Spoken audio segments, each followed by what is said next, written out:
नाना ओ नाना हे काय झालं ओरडायला? आहो ती शेवंत पाहिजे पोरगी गेली पळून. काय सांगतो?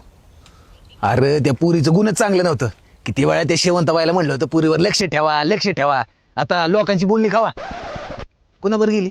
तुमच्याच पोरावर.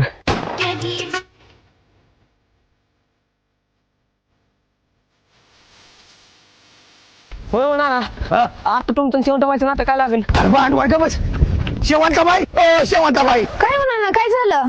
अहो किती वेळा तुम्हाला सांगितलं त्या पुरीवर लक्ष ठेवा. गेली का नाही पोरगी पळून? आणि कुणाबर गेली पळून? माझ्याच गाबड्यावर.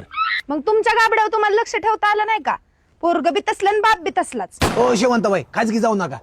पुरेल तुम्ही दापायला पाहिजे होतं. आणि तुम्ही तुमच्या पोराला झापायला पाहिजे होतं. ओ थांबा, कालवा करू नका. अहो ही पळून जाऊन कुठं जाणार आहेत? आळंदीतच ना. आणि त्या आळंदीतल्या सगळ्या व्यवस्थित आहेत माझी ओळखी. त्यामुळे त्यांना मी आधीच सांगितलंय, माझं पोरग दिसलं तर पहिला मला फोन करा. हे बघा आलाच फोन. मला आला. हा, बघ. नाना व्हिडिओ. नमस्कार मित्रांनो. तर आम्ही दोघांनी स्वतःच्या मर्जीनं लग्न केलेलं आहे. तर ह्या लग्नासाठी आमच्या नानांचा विरोध आहे. त्यामुळे आमच्या जीवाला धोका आहे. जर आम्हाला काय झालं तर आमच्या नानांना पकडा. बघितलं का भांडवल? अरे तू भेट रे, तुला पहिला करतो वाकडा.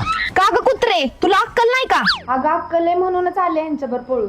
अरे पण ही लग्न आम्हाला मान्यच नाही. अहो तुम्हाला मान्य असू नाही तर नसू, ही बघितलं का काय आहे? काय आहे? अहो मॅरेज सर्टिफिकेट आहे. आता आम्ही दोघं कायदेशीर नवरा बायको झालोय.